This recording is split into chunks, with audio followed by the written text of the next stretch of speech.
বিসমিল্লাহির রহমানির রহিম আলহামদুলিল্লাহ ওয়াসসালাতু ওয়াসসালামু আলা রাসূলিল্লাহ ওয়া আলা আলিহি ওয়া সাহবিহি আজমাইন ওয়া বাদ। আমার কাছে প্রশ্ন আছে 10টি, চেষ্টা করব সংক্ষেপে উত্তরগুলি দিয়ে দেওয়ার, আর যদি বেশি সময় হয়ে যায় তো আমরা ছেড়ে দেবো ইনশাআল্লাহ। 1 নম্বর প্রশ্ন বলছেন, আসসালামু আলাইকুম। ওয়ালাইকুম আসসালাম ওয়া রাহমাতুল্লাহ। মহিলারা কি ঘরে একা বাচ্চা নিয়ে অবস্থান করার সময় অথবা স্বামীর সাথে অবস্থান করার সময় ছোট হাতা জামা পরতে পারবে? হ্যাঁ, পারবে। স্বামীর সামনে তো পোশাকের কোনো বাধা নিষেধই নেই, যে কোনো অবস্থায় থাকেন, তবে শরীরে বস্ত্র থাকলে দেখতে ভালো লাগে, বস্ত্র ছাড়া কাউকে দেখতে ভালো লাগে না। জি, এটা মনে রাখতে হবে।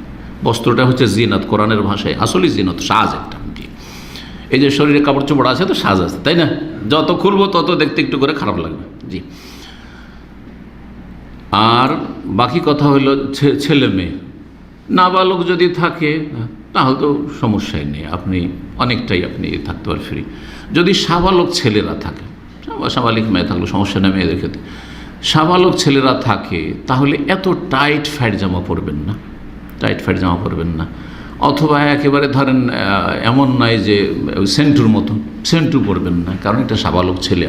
যদিও আপনার ছেলে, হারাম না হইলেও এগুলি ফিতনার কারণ হইতে পারে। মায়ের ক্ষেত্রে হয়তো একটা শ্রদ্ধা আছে মা, কিন্তু ওই ছেলে এইরকম দৃশ্য দেখে খারাপ হয়ে যাবে, তখন অন্য অবৈধ পথ নেবে, অন্য কোনো মেয়ের সাথে খারাপ সম্পর্ক কায়েম করবে, অথবা হস্তমৈথুনে লিপ্ত হবে, অথবা ব্লু ফিল্ম দেখতে শুরু করবে। হবে না? তো এই বিষয়গুলি সবসময় মনে রাখতে হবে।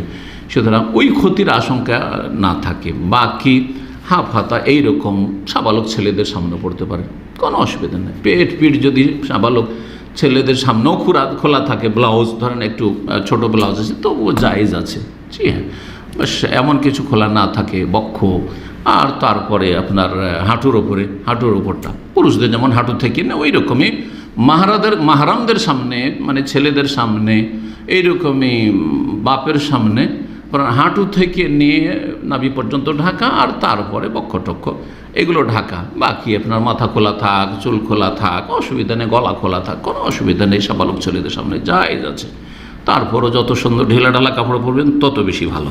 জি, 2 নম্বর প্রশ্ন করেছেন, আসসালামু আলাইকুম রহমতুল্লাহ। ওয়ালাইকুম আসসালাম রহমতুল্লাহ বরকাতুহু। ফরজ নামাজের পরে মোনাজাত কি মুস্তাহাব? ফরজ নামাজের পরে মোনাজাত না, নামাজের ভিতরই মোনাজাত। এটা হচ্ছে কোরআন হাদিসের কথা। মোনাজাত মানে কি? গোপনে আল্লাহর সাথে কথা বলা। মোনাজাত মানে হচ্ছে সূরা মুজাদালায় মোনাজাতের কথা রয়েছে। জি হ্যাঁ, জি। তো মোনাজাত কার সাথে? আল্লাহর সাথে। চুপি সারে কথা বলছেন, লুকিয়ে গোপন আলাপ করছেন। তো গোপন আলাপ সালাতের ভিতরে হাদিসে রয়েছে, সেই হাদিস এই বুখারীতে রয়েছে, ইন্নাল মুসাল্লি যা সাল্লা, মুসাল্লি যখন নামাজ পড়ে, সলাত অবস্থায় আছে, সলাতরত অবস্থায়, ইউনাজি রব্বাহু, তখন তার রবের সাথে, মালিকের সাথে কি করে? মোনাজাত করে। তার মোনাজাত সলাতের ভিতরে, সেজদায় মোনাজাত, রুকুতে মোনাজাত, তারপর আত্তাহিয়াত দুরুদ, এগুলো মোনাজাত। তারপরে আপনি আত্তাহিয়াত দুরুদ পড়ার পরে যে কোনো দোয়া পড়ে আল্লাহর কাছে আপনি দোয়া করছেন, হাত উঠাবেন না, এগুলো হচ্ছে মোনাজাত। চুপি সারে কথা বলা আল্লাহর সাথে। সালাম ফিরলে এইদিকে দেখে নিলেন, ওইদিকে দেখে নিলেন, আল্লাহর সাথে কথা বলা শেষ, আল্লাহর সাথে কিন্তু কথা বলা শেষ। তো বেদাতি মোনাজাত শুরু হয় কখন? যখন আল্লাহর সাথে মোনাজাত শেষ হয়ে যায় তখন শুরু হয়। আর সুন্নতি মোনাজাত হচ্ছে সলাতের ভিতরে। বাকি কথা হলো যে আমার দেশের মানুষেরা মোনাজাত মানে দোয়া করা মনে করে। যদি আপনার প্রয়োজন থাকে যে আমি সলাতের ভিতরেও দোয়া করলাম, আমি বাইরেও করব, মাঝে মধ্যে আপনার প্রয়োজন, বালা মুসিবত আছে, আর কোনো প্রয়োজন আছে, অভাব আছে, আল্লাহর কাছে দোয়া করবে, যে কোনো সময় করতে পারে। সেটা ফরজ নামাজের পরেও যদি মাঝে মাঝে করেন জায়েজ। কিন্তু এই নয় যে নিয়ম বানিয়ে নিয়েছেন আপনি, না, আমার প্রয়োজন সেই জন্য এই সময় আমার দোয়া চাওয়ার প্রয়োজন। সুন্নাত নামাজের পরে করেন, এমনি করেন, বসে আছেন। বরং এর চাইতে ভালো যেই সময়গুলোতে দোয়া বেশি কবুল হওয়ার সম্ভাবনা হাদিস আছে, তার মধ্যে আযান ইকামতের মাঝখানে। তাহলে সালাম ফেরার পরে দোয়া না করে, বা ফরজ সুন্নতের পরে দোয়া না করে আপনি দোয়া করেন আযান ইকামতের মাঝখানে, তাহাজ্জুদের সময়, ভোর রাতের অন্ধকারে, জুমার দিনে আসর থেকে মাগরিবের ভিতরে, জুমার দিনে যখন ইমাম খুতবাতে বসতে যাচ্ছে, বসে আছে, এখন খুতবা শুরু হয়, ওই সময়টি দোয়া করেন। 2 খুতবার মাঝখানে দোয়া করেন, যে একটু বসছে ইমাম, এই সময়গুলো দোয়া কবুল হয়। জি, তো তারপরে বলছেন যে ফরজ নামাজের পরে যে সকল জিকির আছে সেগুলি কি সুন্নাত? হ্যাঁ, অবশ্যই। ফরজ সালাতের পরে জিকির আজকার আছে ওইগুলো পড়বে যেগুলো হাদিস আছে। নফলের পরে করা যাবে না, নফলের পরে জিকির আজকার নেই। নফলের পরে আস্তাগফিরুল্লাহ আস্তাগফিরুল্লাহ ওয়া আতুবু ইলাইহি আল্লাহুম্মা তাসামিন কাসসালাম তাবারাক তাআলা জালাল, এইসব কিছু নেই, এসব নেই। আয়াতুল কুরসি পড়া নেই, কোনো কিছু নেই। জি। আর তারপরে যে 33 বার এসব সুবহানাল্লাহ আলহামদুলিল্লাহ আল্লাহু আকবার, ওগুলোও নেই। এগুলো কার সাথে সম্পর্ক? ফরজ সালাতের সাথে। 3 নম্বর প্রশ্ন বলছেন, আসসালামু আলাইকুম শেখ। ওয়ালাইকুম সালাম রহমতুল্লাহ। মেয়েরা মুদিখানার দোকান চালাতে পারবে কি না? যদি ফিতনার আশঙ্কা না থাকে তো পারবে। মুদিখানা কেন? ফুটপাতে এখানে করে মোজা বিক্রি করে না মহিলারা? দেখছেন না, সি করে এই রাস্তা দিয়ে হাঁটলে তো অনেক মহিলারা কি করছে? আচ্ছা, অনেক জায়গাতে পেঁয়াজ রসুন বিক্রি করছে। আমাদের আরবি মহল্লার দিকে চলে যান, কর্নিশের দিকে, ওই দিকে দেখবেন যে প্রায় সময় দেখবেন যে মহিলা বসে আছে, বড় পর্দা, সুন্দর পর্দা করে বসে আছে। আর বেহায়া বেপর্দা বসে থাকলে হারাম, কিন্তু পর্দা করে বসে আছে, বোরখাতে অভাব আছে, আর ফুটপাতে কিছু পেঁয়াজ রসুন নিয়ে বসে আছে, কিছু শাকসবজি নিয়ে বসে আছে। জায়েজ কিনা? নবী সাল্লাল্লাহু আলাইহি ওয়াসাল্লামের জামানায় মেয়েরা কেনাকাটা করতো, তারপরে বিক্রিও করতো, চলে আসছে, এটা পরম্পরা, তো সেটা জায়েজ। কিন্তু মহিলা যদি মেকআপ করে, যেমন আজকালকার মহিলারা শপিংয়ে যাবে একবারে মেকআপ করে, আর তারপরে চেহারা খুইলে, না হলে বোরখার নামকে আসতে বোরখা এখান থেকে এদিকে কপাল খোলা, এদিকে এইখান পর্যন্ত আসল গালটা দেখাই যাচ্ছে, এদিকে কপালটাও দেখা যাচ্ছে, সৌন্দর্য প্রকাশ পাচ্ছে। আর তারপরে অলংকার পরে গেছে, চুড়ি দেখা যাচ্ছে, পায়ে কিছু পরে গেছে, সেটা ঝনকার বাজছে, ইত্যাদিতে লিপস্টিক লাগিয়ে গেছে, দেখা যাচ্ছে, হারাম মিশুলতি। এমনিও চেহারা দেখা, চেহারা খোলে। তো যদি মহিলারা শালীনতার সাথে শরীয়তের যে হেজাব রয়েছে, পর্দা রয়েছে, ওইভাবে যদি বিক্রি করে কোনো কিছু যায়, সেটা দোকানে হোক, ফুটপাতে হোক, বাস ফিতনার আশঙ্কা না থাকে। বিক্রি করতে গিয়ে বা কেনাকাটা করতে গিয়ে ওখানে লাইনঘাট তৈরি হচ্ছে, ওখানে গিয়ে দোকানদারের সাথে এমন হাসি মজাক করে কিছু ডিসকাউন্ট নেওয়ার জন্য, আর ও মনে করে যে যাক একটু, যখন মহিলাদের জন্য স্পেশাল ডিসকাউন্ট, কারণ কথা বলতে মজা লাগছে।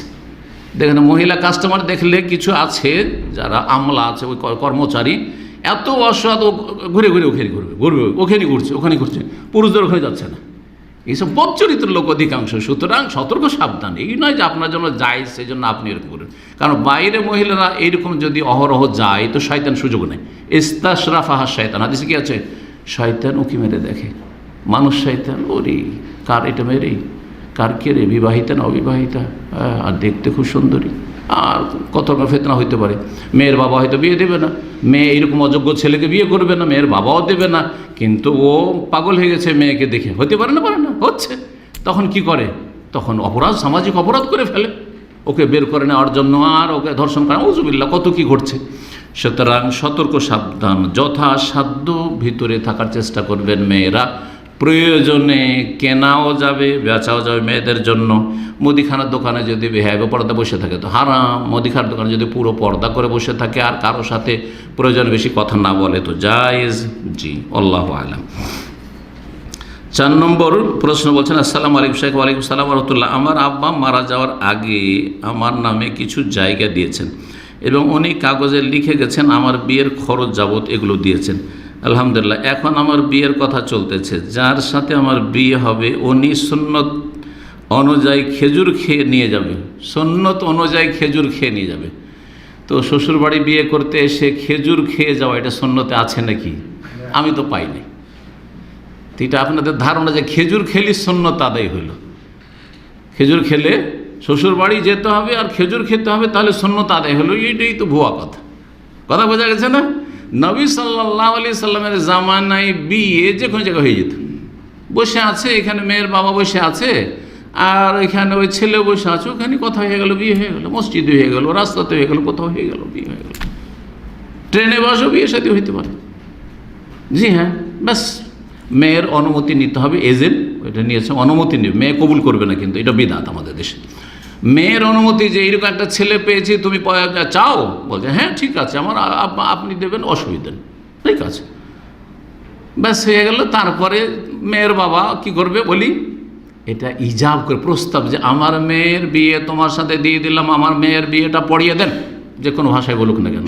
আর ছেলে বলবে কাবেল তো আমি কবুল করলাম, এর না বিয়ে, আর সুন্নতি খুতবা একটা খুতবা পড়ে দেবে, ব্যাস বিয়ে হয়ে গেলো যে কোনো জায়গায়।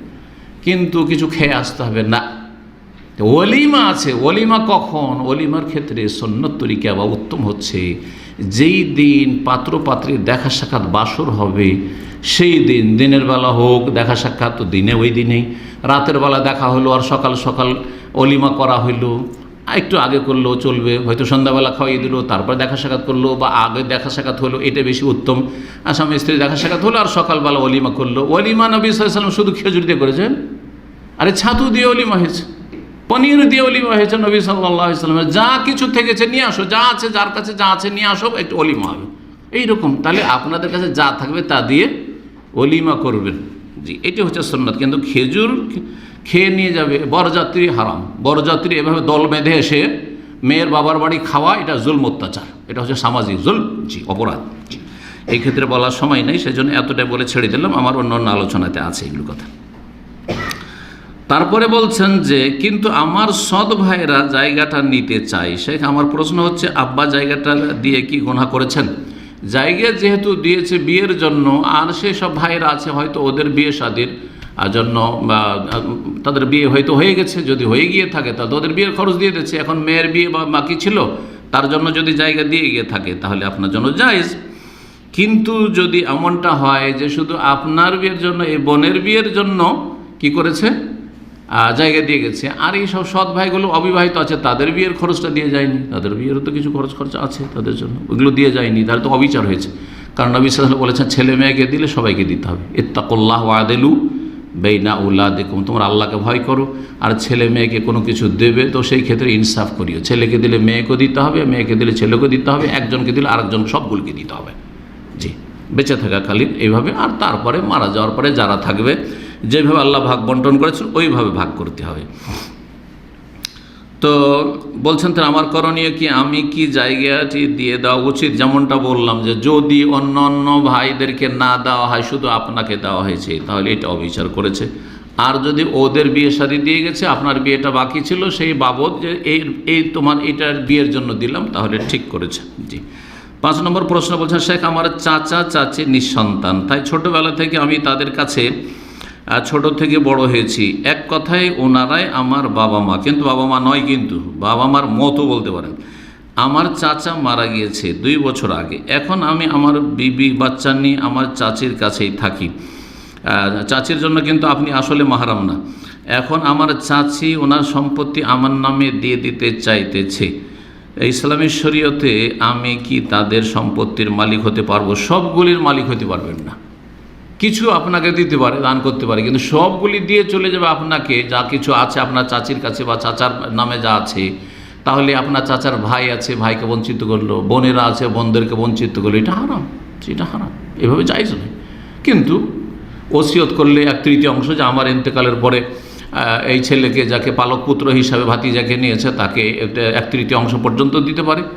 আর জীবদ্দশা হলে তার বেশিও দিতে পারে, কম দিতে পারে, কিন্তু সবগুলি দিতে পারে না। কিছু অবশ্যই রাখতে হবে, যেটা যারা আত্মীয় স্বজন, নিকট আত্মীয় আছে, ওয়ারিসের উত্তরাধিকারী, তারা যেন পায়, কারণ তারা বেশি হক রাখে। আপনি দূরের, তারা বেশি হক রাখে। আপন ভাই ভাতিজার চাইতে বেশি হক রাখে, আপন বোন ভাতিজার চাইতে বেশি হক রাখে।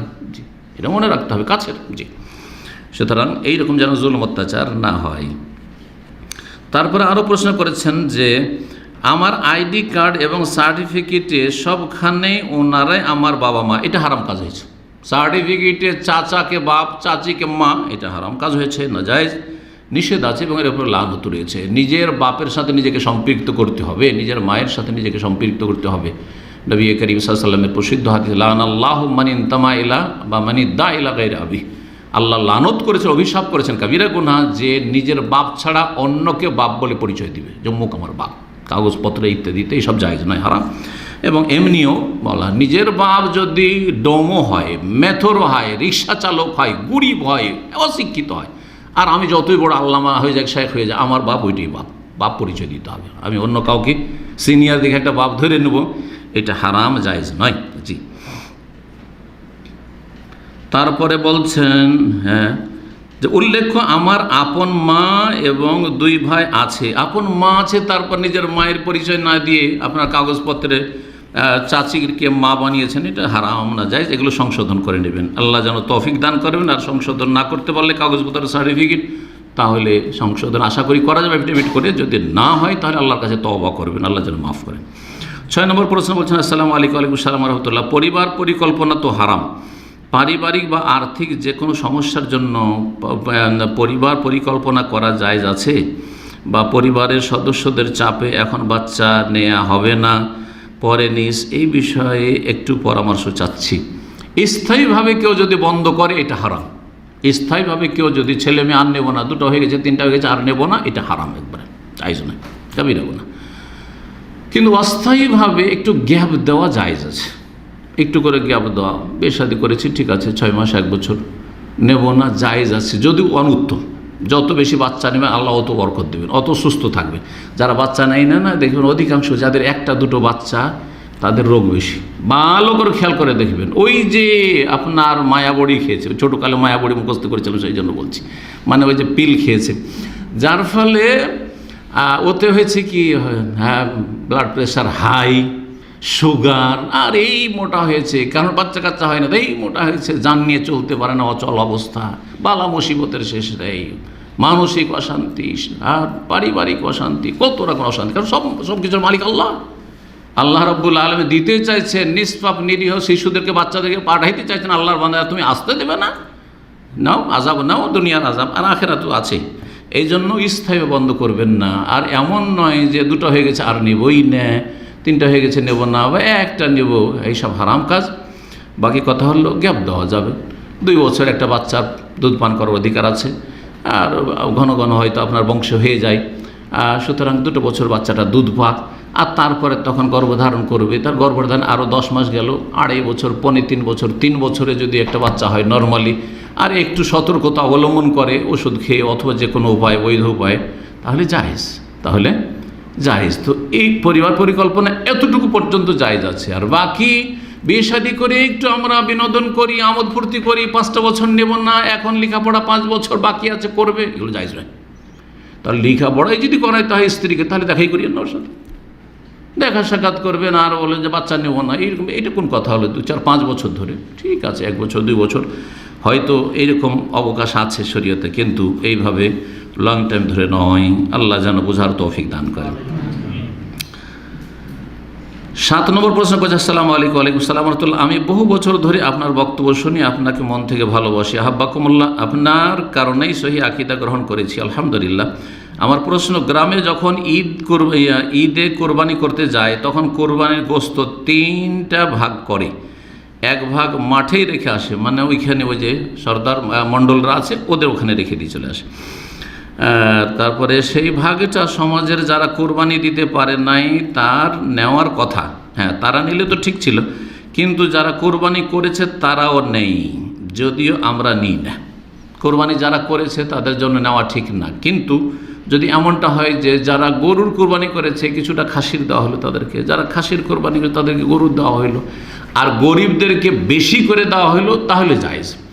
তো ভাই আরও বলছেন ওই বিষয়টা, যারা গরু কোরবানি করেছে তারা খাসির গোশত নেই, যারা খাসি কোরবানি করেছে তারা গরুর গোশত নেই, এটা কি ঠিক? হ্যাঁ, কিন্তু এখানে মনে রাখবেন, আমি ছোটোকালে দেখেছি আমাদের গ্রামে এই নাজায়েজ কাজ ছিল, আর যার ফলে আমার আব্বা ওদের সাথে ছিলেন, আলাদাই করতেন। ওতে একটা মানে ঝড় চলেছে সামাজিকভাবে, হ্যাঁ, সবাই গোশত জমা করে, এই লোক করে না, ইত্যাদি এসব করেছে আমাদের আত্মীয় স্বজনরা, গ্রামবাসীরা। কিন্তু আলহামদুলিল্লাহ এসব কুপ্রথাগুলি উঠিয়ে দিয়েছি, আলহামদুলিল্লাহ। ছোটো ছিলাম তখন কি করতো, বড় বড় পয়সাওয়ালা যারা গৃহস্থ, ওদের বাড়ির তো জনসংখ্যা বেশি, তো মাথা প্রতি গোশত বন্টন করতো। গোশত বন্টন করতে গিয়ে ওই পয়সাওয়ালারা, ওই যারা সচ্ছল, ওরাই বেশি গোশত পেয়ে যেত, আর গরিবের বাড়ির ছেলে মেয়ে তো কম। ওই বিধবা একজন আছে, ওই তো এতটুকু পেলো, ওই 1 কেজি পেলো। কিন্তু ওই পয়সাওয়ালা মণ্ডলের বাড়িতে, ও মহাজনের বাড়িতে, ওর বাড়িতে 5 কিলো চলে গেল। তো এটা হারাম। এটা কোন প্রথা হইল যে আপনি সমাজে গোশতটা আসলে সাদাকা হিসাবে গরিবদেরকে দেবেন হিসাবে নিয়ে আর আপনারা নিজেরা ভাগ বন্টন করে নিয়েছেন? এটা আবার কোন প্রথা? এটা কুপ্রথা এবং এটা জায়েজ নয়। কিন্তু যেমনটা বললাম, গরিবদেরকে যথেষ্ট দিয়ে দিলেন, যারা অসহায় কোরবানি করে তাদেরকে যথেষ্ট 5 কিলো 10 কিলো করে দিয়ে দিলেন, আর তাদেরকে দেওয়ার পরে তখন দেখলেন যে হ্যাঁ, কারা গরু করেছে চলো কিছুর খাসি দিয়ে দিই, কারা খাসি করেছে ওদেরকে গরু দিয়ে দিই, তাহলে জায়েজ হবে। জি। 8 নম্বর প্রশ্ন, আসসালামু আলাইকুম শাইখ। ওয়ালাইকুম আসসালাম ওয়া রাহমাতুল্লাহ। বলছেন যে আমার প্রশ্ন, আমি 15 বছর আগে ইটালিতে আসি, তখন আমার মা তার জমি বিক্রি করে টাকা দেন, মানে ইটালি আসার খরচ। আমার 5 ভাই সবার অনুমতি ছিল, এখন আমার কি জমি ফেরত দেওয়া লাগবে? মাকে দয়া করে জানাবেন। জি, জমি যেহেতু দিয়ে দিয়েছে আপনাকে ইটালি যাওয়ার জন্য, সুতরাং যদি এই শর্ত না রেখে থাকে তাহলে জমি ফেরত করা লাগবে না। তবে আপনি যেহেতু ভাইদের বোনদের একটা বড় অংশ সেটা থেকে গেলে পেত, সেই অংশটা ভোগ করে মানে সেটার মাধ্যমে আপনি ইটালি পৌঁছেছেন আর আলহামদুলিল্লাহ অনেক ইনকাম করছেন, আপনাকে এখানে গিয়ে শুধু নিজের কথা চিন্তা করলে হবে না। তাহলে আপনি যখন তাদের কাঁধে পা দিয়ে ওপরে উঠেছেন, তাহলে এদেরকে দেখতে হবে। আপনার যে ভাইগুলো থেকে গেছে, আপনার বোনেরা থেকে গেছে, ওদেরকে দেখতে হবে, ওদেরকে একটু এগিয়ে দেওয়ার চেষ্টা করতে হবে, ওদেরকে একটু এগিয়ে দেওয়ার চেষ্টা করতে হবে। না হলে ওদেরও সহযোগিতা করতে হবে, বা ওদেরকে আপনি যেই পরিমাণ টাকাটা নিয়ে আপনি এসে এখানে আপনি ভোগবিলাস করছেন আর আপনি আয় উপার্জন করছেন, ওই পরিমাণটা ওদেরকে দিয়ে দেওয়ার চেষ্টা করবেন, যাতে করে ঘাটতি পূরণটা হয়ে যায় আর তাদের সাথে অবিচার না হয়। আপনার সাথে ভালো আচরণ করা হয়েছে, হাল জাজাউল এহসান ইল্লাল এহসান, আল্লাহ বলছেন এহসানের বদলা এহসান। আপনার সাথে ভালোই করেছে আপনার ভাইয়েরা, আপনার সাথে ভালোই করেছে আপনার আম্মাসু, তাদের সাথে আপনি ভালো আচরণ করুন, তাদেরকেও দেখুন। 9 নম্বর প্রশ্ন বলছেন, আসসালামু আলাইকুম শাইখ। ওয়ালাইকুম আসসালাম রাহমাতুল্লাহ। সাদকায়ে জারিয়া করার জন্য বিশ্বস্ত কোনো প্রতিষ্ঠান পাওয়া না গেলে সেক্ষেত্রে কি করণীয়? বিশ্বস্ত প্রতিষ্ঠান পাচ্ছেন না, বিশ্বস্ত ব্যক্তি পাবেন। প্রথম কথা, নিজেই দান খায়রাত করবেন, নিজেই সাদকা জারিয়া করবেন। নিজে যদি করার সময় না থাকে, অথবা বিদেশে আছেন, অনেকে দূরে আছেন আর চাইছেন দেশে করব, তাহলে বিশ্বস্ত মেলা লোক আছে, ইমানদার লোক আছে, ভালো কোনো আলেম পরেজগার আল্লাহওয়ালা অনেক পাবেন আপনি। কিন্তু আমাদের করে কি, আমি দেখেছি নিজের বংশে খুঁজে, বলছে আমার ভাইগুলো তো সব খেয়ে নেবে, আমার বাপকে দিলেও বিশ্বাস নেই, পয়সা এত পয়সা কামড়িয়ে যে ও টাকা পয়সা 9-6 করে দেবে, জাকাত বন্টন করতে দিল। এইরকম আছে, অনেক আছে। আপনার বাপকে দিত, আপনার ভাইকে দিত, এটাকে বললো। আপনার গ্রামের লোককে, আত্মীয় স্বজনকে দিত, এটাকে বললাম। আল্লাহওয়ালা কোনো আল্লাহর নেক বান্দা আছে, তাকে দেন। আর তাকে ইমানদার পরেশগার লোক, আমানতদার, তাকে দিয়ে আপনি আপনার জাকাত সাদকা বিতরণ করেন এবং সাদকা জারিয়ার কাজ করেন। আল্লাহ যেন তৌফিক দান করেন। 10 নম্বর সর্বশেষ প্রশ্ন বলছেন, আসসালামু আলাইকুম রহমতুল্লাহ। ওয়ালাইকুম আসসালাম রহমতুল্লাহ। জাকাতের টাকায় মাদ্রাসা বিল্ডিং করা যাবে কি, জায়গা কেনা যাবে কি, সঠিক তথ্য দিয়ে সাহায্য করুন। জাকাতের টাকা মাদ্রাসা বিল্ডিং বানানো যাবে না এবং মাদ্রাসা জায়গা খরিদ করাও যাবে না, এর জন্য জাকাতের টাকা নাই। জাকাত সম্পর্কে আল্লাহ স্বয়ং ভাগ করে দিয়েছেন। সূরা তওবার আয়াত নম্বর 60 আল্লাহ বলছেন, ইন্নামা সাদাকাতুল লিল ফুকারা। জাকাত সাদকা হচ্ছে ফকিরদের জন্য, একেবারে কিছুই নেই ফকির, একবারের খাবার হয়তো 2বারই নেই, মানে অধিকাংশটা নেই, এরা হচ্ছে ফকির। ফকির মানে কিন্তু ভিক্ষুক নয়। আল মাসাকিন, যাদের অল্প অভাব আছে, 2বার খাবার আছে কিন্তু একবার নেই, মাসের 25 দিন চলে যাচ্ছে, 5 দিন চলে না, অথবা খাওয়া দাওয়া কোনোরকম চালিয়ে নিচ্ছে কিন্তু ছেলে মেয়েদের লেখাপড়া চালাতে পারে না, অথবা তার চিকিৎসা চালাতে পারে না, এই ধরনের যারা, এরা মিসকিন। এদেরকে ওয়ালা আমেলিনা আলাইহা, আর যারা ফুল টাইম দিয়ে এই জাকাত সাদকা বন্টন করবে, কাউকে দায়িত্ব দিয়েছেন যে তোমাকে 8 ঘন্টা ডিউটি করতে হবে, আমার জাকাতটা বন্টন করতে হবে, বা 1 সপ্তাহ ধরে তোমাকে এই কাজটা করতে, 1 সপ্তাহ কাজ করতে যেতে পারবে না, তোকে বেতন দেবেন না, ওখান থেকে দিতে পারবে না। জি, সরকারের পক্ষ থেকে এরকম থাকতো নবী সাল্লাল্লাহু আলাইহি ওয়াসাল্লামের জামানায়, খোলাফায়ে রাশিদের জামানায়, তাদেরকে দেওয়া যাবে। ওয়াল মুআল্লাফাতি কুলুবুহুম, যাদের অন্তরকে আকৃষ্ট করবেন, কারা? নিউ মুসলিম, অথবা ইসলামের কাছাকাছি চলে আসবে, অথবা কট্টর ইসলামের শত্রু, আর আপনারা দুর্বল, কাকে কিছু দিলে একটু নরম থাকবে মুসলিমদের ক্ষেত্রে, এই সব ক্ষেত্রগুলিকে বলা হয়েছে, বিশেষ করে নিউ মুসলিম যারা। আর অফির রেকাব, দাস মুক্তিতে, কোনো দাসের যুগ নেই এখন। কেউ যদি নিরীহ ব্যক্তি, সে জুলমের শিকার হয়ে মিথ্যা অপবাদ দিয়ে তাকে জেলে পাঠিয়ে দেওয়া হয়েছে, জেল থেকে ছাড়ানোর জন্য দেওয়া যেতে পারে। অফির রেকাব আল গারেমে, ঋণী ব্যক্তিকে, ঋণের বোঝা চেপে আছে, তো ঋণী ব্যক্তি নিতে পারে জাকাত। অফিস সাবি, আল্লাহর রাস্তা, আল্লাহর রাস্তা হচ্ছে আল্লাহর কালেমা উঁচা করা, আল্লাহর রাস্তা থেকে মাদ্রাসায় লাগিয়ে দেওয়া, মসজিদে লাগিয়ে দেওয়া, বিল্ডিং তৈরি করা, এসব জায়েজ নয়। কোনো ওলামা কেরামদের এটা ফতোয়া নয়, বিশ্বস্ত ওলামা কেরামদের। সুতরাং এটা মাদ্রাসা মসজিদে জাকাত লাগা যাবে না। হ্যাঁ, মাদ্রাসা মসজিদে চলবেই না। মাদ্রাসার কোন ক্ষেত্রে চলবে? মাদ্রাসায় এমন ব্যক্তিকে দেওয়া যাবে যেই ব্যক্তি ফকির অথবা মিসকিন, একেবারে গরিবের ছেলে পড়ছে, তাহলে তাদের বোর্ডিং খরচটা দিতে পারবেন। হ্যাঁ, তাদের কাপড় চোপড় দিতে পারবেন, তাদের শীত বস্ত্র দিতে পারবেন, তাদের চিকিৎসা খরচটাও এই বাবদ দিয়ে দিতে পারবেন। যে আপনার মাদ্রাসায় যে গরিবগুলো আছে, একেবারে অসহায় ছেলেরা আছে, তাদের জন্য। গরিব শিক্ষক আছে, গরিব শিক্ষক, তাদের চলবে না, আর মাদ্রাসা বেতন দিতে পারেন না, তাহলে জাকাত দিয়ে দিতে পারবেন, কারণ ওদের সংসার চলছে না। এই করোনার যুগে অনেক মাদ্রাসায় বেতনই দেয়নি, বছরকে বছর বেতন দেয়নি, তাহলে এই গরিব টিচাররা তারা কি করে খাবে, যাদের অন্য কোনো সম্পদ নেই, কিছু নেই, মাসের বেতন নিয়ে আসে আর কোনো রকম করে সংসার চালায়? তাদেরকে জাকাত থেকে দেওয়া যাবে এরকম খাস খাস পরিস্থিতিতে। আল্লাহ যেন বুঝার তৌফিক দান করেন এবং আল্লাহ রাব্বুল আলামিন যেন আমাদের জাকাতগুলিকে কবুল করেন, আর যেখানে দিলে কবুল হবে সেই জায়গাগুলিতে আল্লাহ যেন আমাদেরকে জাকাত বন্টনের তৌফিক দান করেন। ওয়া সাল্লাল্লাহু ওয়া সাল্লাম আলা নবিয়িনা মুহাম্মদ ওয়া আলা আলিহি ওয়া সাহবিহি আজমাইন।